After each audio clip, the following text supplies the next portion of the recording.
Welcome back to the new video of Node.js। और यहाँ पे हम देखेंगे अब कि फाइल सिस्टम क्या होता है Node.js में। ठीक है, तो अगर हम यहाँ पे जाए, मैंने एक डेफिनेशन लेके रखा है। तो Node.js का फाइल सिस्टम है क्या? File system in Node.js is a built in file system, it's a module, built in module जो हमें इस्तेमाल करता है किसमें?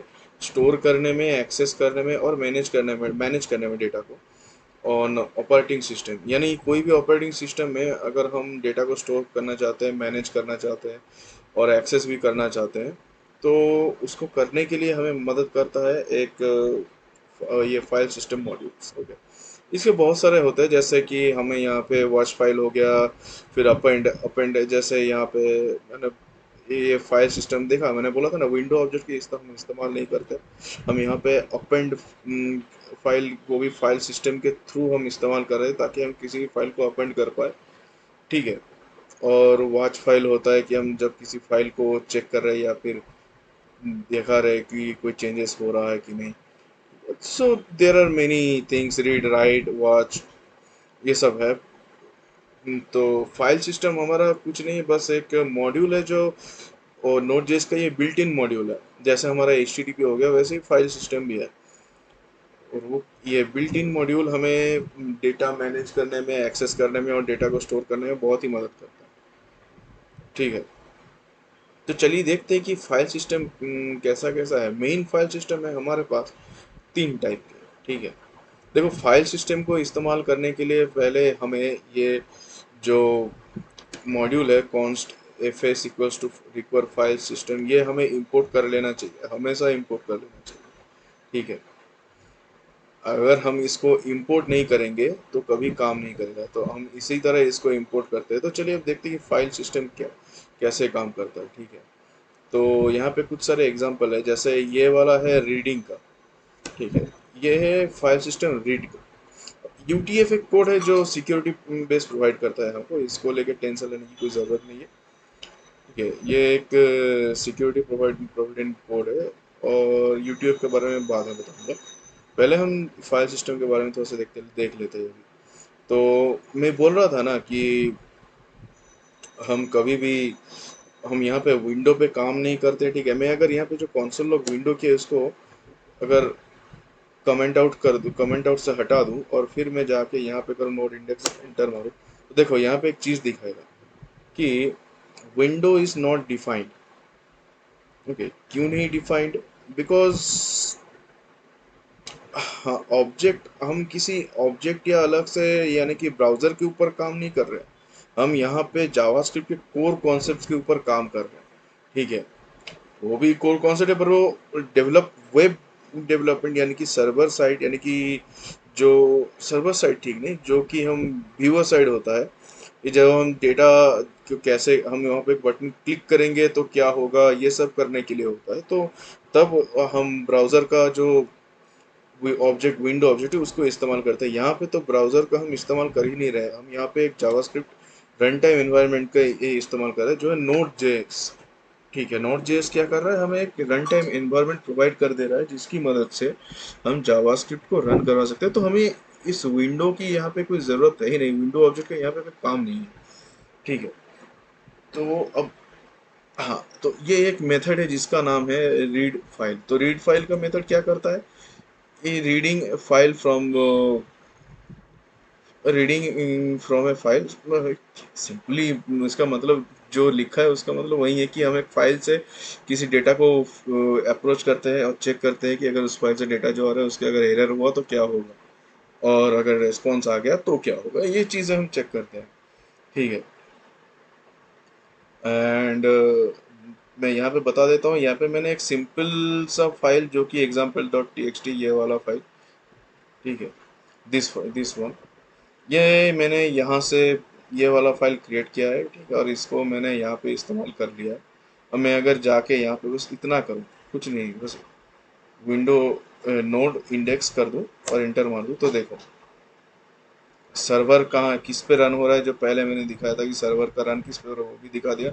उसके बाद फाइल का जो कंटेंट्स है, फाइल के जो यहाँ पर कंटेंट है जो कि hello world welcome to the node JS videos, यहाँ पे मैंने लिख के रखा है टेक्स्ट फाइल पे, वो पूरा का पूरा यहाँ पे शो कर रहा है, पूरा का पूरा यहाँ पे शो कर रहा है, कहीं पे भी छोड़ के नहीं रखा है।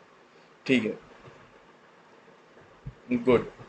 अब हम देखेंगे रीड से थोड़ा सा हटके, अब नेक्स्ट जाएंगे राइट फाइल।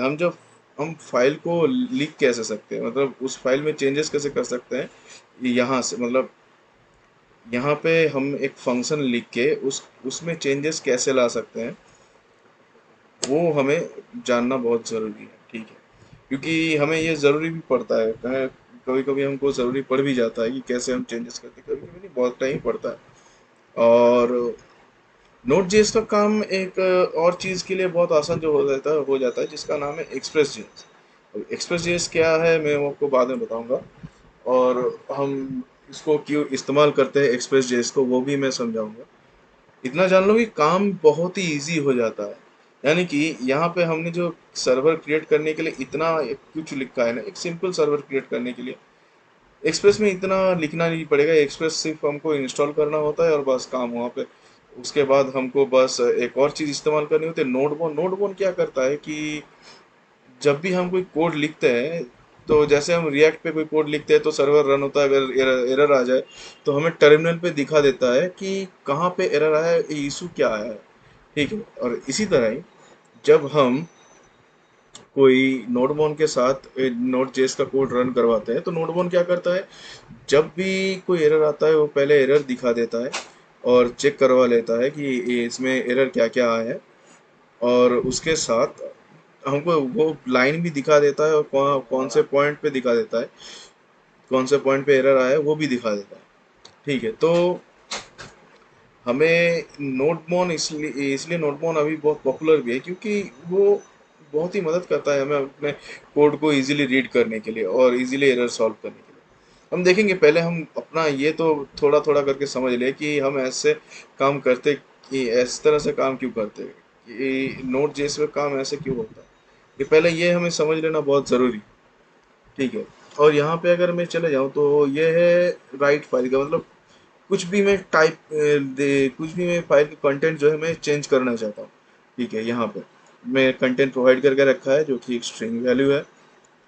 ठीक है, मैंने यहाँ पे एक स्ट्रिंग वैल्यू प्रोवाइड करके रखा है और उसके बाद मैंने वो फाइल को ले लिया है जो जिस फाइल में चेंजेस करना है, और मैंने कंटेंट भी डाल दिया है। अब बस कुछ नहीं, अगर मैं चेक कर रहा हूँ कि एरर आए तो क्या होगा, और अगर रिटर्न हो जाए, कम अगर ठीक ठाक रिटर्न हो जाए तो ये कंसोल लॉग करके दे देगा ये रिजल्ट। ठीक है, तो मैं यहाँ पे जाता हूँ, नोड इंडेक्स एंटर मारता हूँ। Yes, the file is written successful. Let's see, changes भी हो गए, चेंजेस भी हो गए हैं। ठीक है, मैं अगर यहाँ पे फिर से जाऊँ और यहाँ पे मैं कंटेंट बदल दूँ, new videos of node JS. ठीक है, मैंने यहाँ पे कंटेंट बदल दिया, कुछ नहीं किया, बस मैंने कंटेंट बदल दिया। ठीक है, और मैं यहाँ पे यहाँ से निकल के फिर से मैं इंटर मारता हूँ तो देखो पहले था हेलो वर्ल्ड।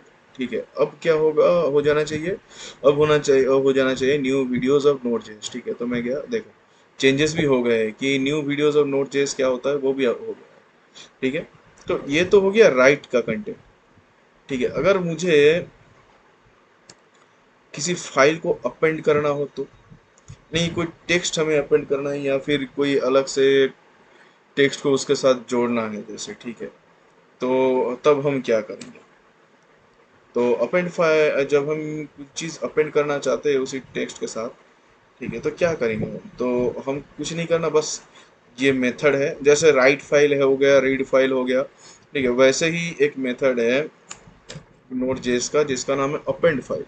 तो उससे होता क्या है, कुछ नहीं, यहाँ पे जाके फिर से अगर मैं नोड एंटर मारूँ, सी कंटेंट सक्सेसफुली अपेंडेड। ठीक है, अब कंटेंट में अपेंड क्या हुआ, ये अपेंड टेक्स्ट इसके साथ कंटेंट में आ गया है, यानी कि मेरा जो यहाँ पे टेक्स्ट है इस जगह पे मैं इसको कुछ कुछ नहीं कर, मैं अगर यहाँ से इसको हटा भी दूँ, ठीक है, मैं यहाँ पे ये हटा दिया और मैंने यहाँ से इसको यहाँ पे पेस्ट कर दिया। ठीक है, अब अभी तक के लिए यहाँ पे हेलो वर्ल्ड के सिवा और कुछ नहीं है। और जहाँ पे मैं फाइल को अपेंड करना चाहता हूँ टेक्स्ट के साथ, ठीक है, यानी कि ये मेरा जो कंटेंट है उसके साथ मैं फाइल को अपेंड करना चाहता हूँ, वो क्या होगा कि अब इस अपेंड फाइल की मदद से हम उसको ठीक तरह से अपेंड भी कर पाएंगे। यानी कि जैसे हम एक क्या बोलते हैं वैनिला जेस में जैसे हम करते थे कि विंडो ऑब्जेक्ट के साथ जो है कोई भी क्लास लिस्ट क्रिएट करते हैं, तो कोई भी एक एलिमेंट क्रिएट करते हैं तो उसको अगर वो क्रिएटेड है, जस्ट क्रिएट हुआ है, अभी तक उस पेरेंट एलिमेंट के अंदर उस गया नहीं है, तो हमें उसको अपेंड करना होता है। तो हम क्या करते हैं कि अपेंड ए चाइल्ड ऐसे करते हैं, या फिर अपेंड सॉरी फिर सिंपल अपेंड का इस्तेमाल करते हैं, डिफ डॉट अपेंड और whatever name we have provided हम उसका इस्तेमाल करते हैं, और उसको इस्तेमाल करके हम उस फाइल को अपेंड करते हैं। तो यहाँ पे वैसा ही हो रहा है। अगर मैं फिर से यहाँ पे जाऊँ, ठीक है, और इसको क्लोज करूँ और मैं जाऊँ यहाँ पे और एंटर मारूँ, तो मुझे दिखेगा कि ये न्यू फिर से अपेंड हो गया है। ठीक है, तो देखो यहाँ पे ख़त्म, अपेंड हो गया है, फाइल फिर से अपेंड हुआ है कि मैंने लिखा था हेलो वर्ल्ड, मैंने यहाँ पे new videos of node JS था, मैंने वो हटा दिया, फिर उसको यहाँ पे डाल दिया। तो उसने क्या किया, अपेंड फाइल की मदद से उसने कंटेंट को यहाँ पे अपेंड करवा दिया है। ठीक है, कंटेंट को इस फाइल में अपेंड करवा दिया। हम इसके मदद से किसी फंक्शन को, किसी वैल्यू को, या भी किसी वेरिएबल को अलग से हम अपेंड करवा सकते हैं, कोई इशू नहीं है। अब यहाँ पे थोड़ा सा थोड़ा सा थोड़े से चेंजेस आएंगे। अगर मैं यहाँ पे चेक करूँ तो देखो, पहले तो यहाँ पे कोई कंटेंट की चीज़ नहीं है। रीडिंग डायरेक्टरी कंटेंट्स, अगर मैं बोलूँ कि इस पे क्या कंटेंट्स हैं, ये इसको रीड करना है, ठीक है, तो ये वही काम ये करेगा। ठीक है, जैसे मैं आपको रन करवा के ही दिखाता हूँ तो समझ में आएगा आपको कि मैंने यहाँ पे गया और यहाँ पे हमारा इंटर, तो देखो ये हमको क्या दिखा रहा है कि हमारे पास क्या क्या फाइल्स है यहाँ पे। ठीक है, जैसे पैकेज डॉट जेसन हो गया, यहाँ पे देखो पैकेज लॉग डॉट जेसन दिखा रहा है हमारे पास प्रेजेंट है।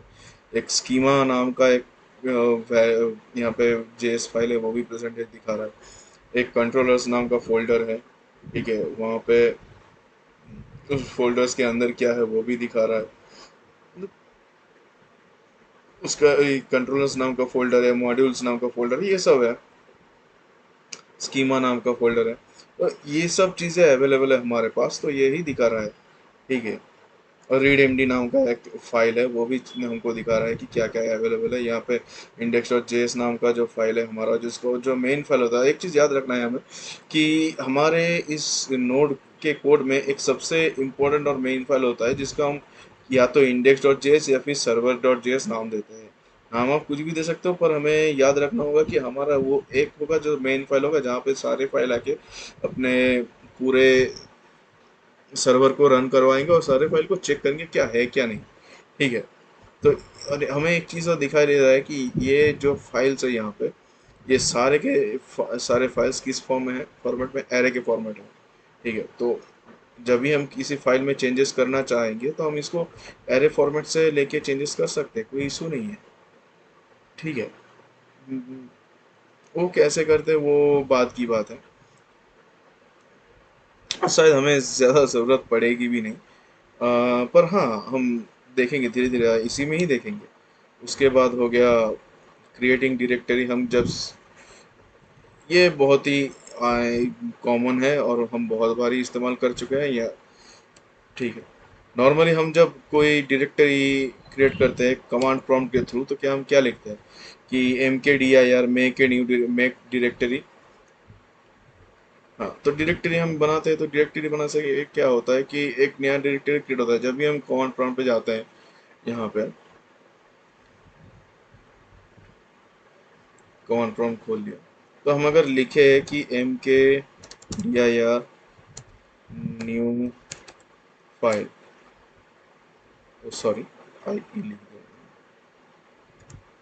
New file. So see file create करके रेडी हो गया। अगर मैं न्यू फाइल एंटर मारूँ तो उस पर जा भी रहा है।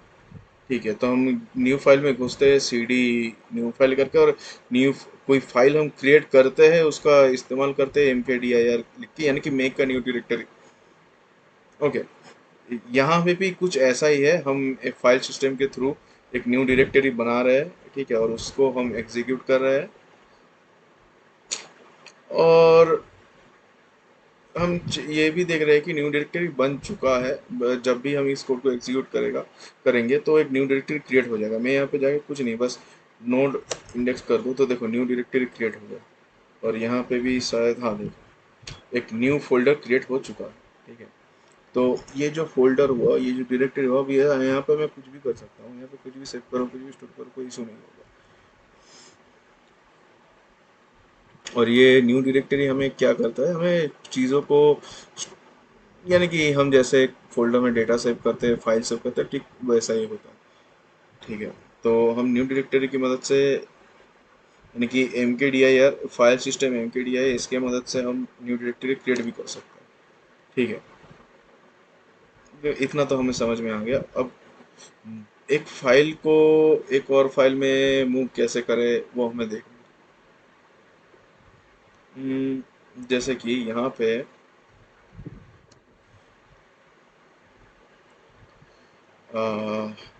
ओके, यहाँ पे है ओल्ड फाइल टेक्स्ट, इसकी जगह मैं ले लेता हूँ मेरा ये एग्जाम्पल वाला, इसको रीनेम करके कॉपी कर लेता हूँ मैं, कंट्रोल सी, और यहाँ पे दे दिया मैंने कंट्रोल वी, एग्जाम्पल टेक्स्ट। और न्यू फाइल में क्या है कि concepts dot T X T, so यहाँ पे मैं दे देता हूँ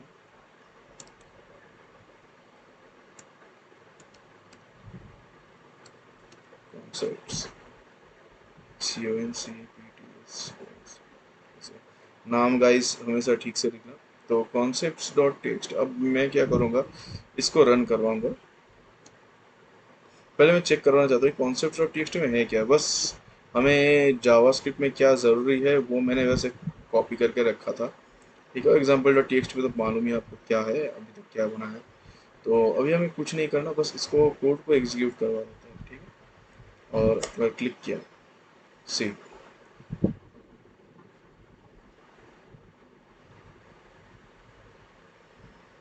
वर्ल्ड से server is running, file renamed successfully, ठीक है। तो फाइल का नाम भी कंप्लीट हो गया है, यहाँ पे देखो concept dot T X T हो गया, ये था पहले, अभी ये इसकी कोई ज़रूरत नहीं है, हमें उसको बंद कर दे तो कोई इशू नहीं। इसका नाम अब हो गया concepts डॉट टीएक्सटी, ठीक है। तो जो पुराना फाइल था वहाँ से वो डेटा, वहाँ पे जो डेटा था वो के यहाँ पे आ गया, और यहाँ के जो कॉन्सेप्ट, यानी कि जो फाइल के नेम थे, वो पूरा का पूरा रीनेम है, कोई चेंज हो गया है, ठीक है। और इसने क्या किया है कि हमारे पास जो अलग से जो डेटा था, ये वाला कहाँ पे गया, रिडेम्ड में सेव कर, ये मैंने जो कॉन्सेप्ट्स ऑफ जावास्क्रिप्ट मैंने जो दिखाया आपको कि यहाँ पे स्टोर किया था, वो क्या हुआ कि ये वाला data, example dot T X T का जो डेटा है वो जाके अब प्रिंट हो गया है, और वहाँ पे सेट हो गया है concept dot T X T. और इसमें क्या हो रहा है कि it actually it has rewritten all the codes, and it checked, and it imprinted all the data from example.txt to concepts.txt, and removing the density of example.txt and all the data from that. Okay, so this is something that we use if we have something empty, so for if we have an empty file here which have nothing, and we have a full complete file here which have all the data, and we changes and rename the file. Yeah, now whenever we want to delete a file, okay, for example we want to delete a file, so we are giving here the concepts.txt file, we just want to delete it, okay। सो उसके लिए बस हम use करते हैं unlink. Unlink क्या करता है कि जो पाथ है वो चेक करता है कैसे, एक नोड से अनलिंक काम करता है, कि वो जो पाथ है उसका वो चेक करता है कि जो पाथ प्रोवाइड किया गया, यानी जो फाइल का नाम प्रोवाइड किया गया वो सही है कि नहीं। ठीक है, और जो फाइल पाथ प्रोवाइड किया गया है, अभी के लिए तो जो नाम प्रोवाइड किया है वो किसी फाइल के अंदर नहीं है, फोल्डर के अंदर नहीं है, तो सिंपली नाम प्रोवाइड करने से ही काम होगा। उसके बाद अगर मैं यहाँ पे जाऊँ और मैं बस ये कर दूँ इंटर, तो फाइल देखो डिलीट भी होगा। concepts dot T X T delete हो चुका है। अब concepts dot T X T नाम का कोई फोल्डर प्रेजेंट है ही नहीं, तो एक्चुअली फाइल कोई प्रेजेंट है ही नहीं। तो इस तरह से हम फाइल सिस्टम को इस्तेमाल करते हैं। मेनली फाइल सिस्टम को हम इस्तेमाल करते हैं किसी फाइल को रीड करने के लिए, या फिर डेटा को हम अगर स्टोर करना चाहते हैं अलग से, तो उसके लिए इस्तेमाल करते हैं। इसमें इतना ही, बाकी बात